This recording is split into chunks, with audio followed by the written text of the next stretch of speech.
പിണറായിയെ ED arrest ചെയ്താൽ ആദ്യം പ്രതിഷേധം നടത്തുക രാഹുൽ ഗാന്ധി എന്ന് കെ സുരേന്ദ്രൻ. അഴിമതി നടത്തിയ രണ്ട് മുഖ്യമന്ത്രിമാരെ ജയിലിലടപ്പിച്ച കേന്ദ്ര സർക്കാർ പിണറായി വിജയനെ എന്താണ് ജയിലിൽ അടയ്ക്കാത്തതെന്ന രാഹുൽ ഗാന്ധിയുടെ ചോദ്യം ഇരട്ടത്താപ്പാണെന്ന് ബി സംസ്ഥാന അധ്യക്ഷൻ കെ സുരേന്ദ്രൻ ആരോപിച്ചു. കേരള മുഖ്യമന്ത്രിയെ അറസ്റ്റ് ചെയ്താൽ ആദ്യം പ്രതിഷേധവുമായി രംഗത്തിറങ്ങുക രാഹുൽ ഗാന്ധി ആയിരിക്കുമെന്നും അദ്ദേഹം പ്രസ്താവനയിൽ പറഞ്ഞു. കെജ്രിവാളിനെ എന്താണ് അറസ്റ്റ് ചെയ്യാത്തതെന്നായിരുന്നു PCC അധ്യക്ഷൻ അജയ് മാക്കൻ ചോദിച്ചിരുന്നത്. അതിനുവേണ്ടി ഔദ്യോഗികമായി അജയ് മാക്കൻ കത്തും അയച്ചു. എന്നാൽ അറസ്റ്റ് ചെയ്തപ്പോൾ രാജ്യം മുഴുവൻ പ്രതിഷേധിച്ചതും കോൺഗ്രസ് ആയിരുന്നു.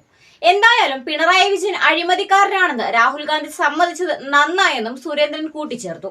അഴിമതിക്കാരനാണെന്ന് ബോധ്യമായിട്ടും പിണറായി വിജയനെ എന്തിനാണ് രാഹുൽ ഗാന്ധി കൂടെ കൂട്ടുന്നത്?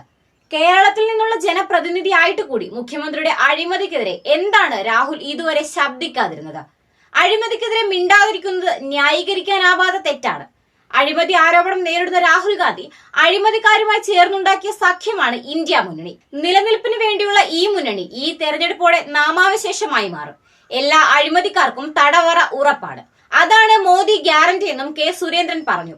ആയിരക്കണക്കിന് ആളുകളുടെ പങ്കാളിത്തത്തോടെയായിരുന്നു കൽപ്പറ്റയിൽ NDA സ്ഥാനാർത്ഥി കെ സുരേന്ദ്രൻ പര്യടനം നടത്തിയത്. തൃക്കൈപ്പറ്റയിൽ നിന്നുമായിരുന്നു സ്ഥാനാർത്ഥി പര്യടനം ആരംഭിച്ചത്.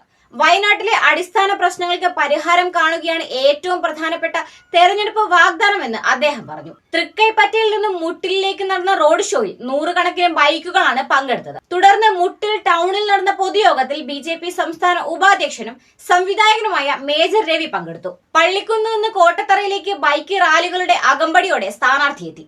തോട്ടം മേഖലയായ 6 മൈൽ, പൊഴുതന, കാവുമനം, കാവുമന്തം, പടിഞ്ഞാറത്തറ വഴി പനമറ്റത്ത് പര്യടനം അവസാനിച്ചു. ത്രികോണ മത്സരം നടക്കുന്ന വയനാട്ടിൽ നല്ല മത്സരം കാഴ്ചവെച്ച് 2ാം സ്ഥാനത്തെങ്കിലും എത്തുന്നതിനുള്ള തീവ്ര ശ്രമമാണ് BJP നടത്തുന്നത്.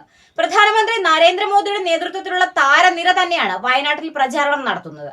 ജയിക്കാനായില്ലെങ്കിലും രാഹുലിനെ കേരളത്തിൽ തളച്ചിടാനും രാഹുലിന്റെ ഭൂരിപക്ഷം ഗണ്യമായി കുറയ്ക്കാനുമുള്ള ലക്ഷ്യത്തിൽ ഊന്നിയ പ്രവർത്തനങ്ങളാണ് BJP നടത്തുന്നത്. തിരുവനന്തപുരം, പത്തനംതിട്ട, തൃശൂർ മണ്ഡലങ്ങളിൽ പ്രതീക്ഷ വെച്ചു പുലർത്തുന്ന BJPക്ക് മറ്റു മണ്ഡലങ്ങളിലും വോട്ട് വിഹിതം വർദ്ധിപ്പിക്കാൻ സാധിക്കുമെന്ന വിശ്വാസത്തിലാണ്.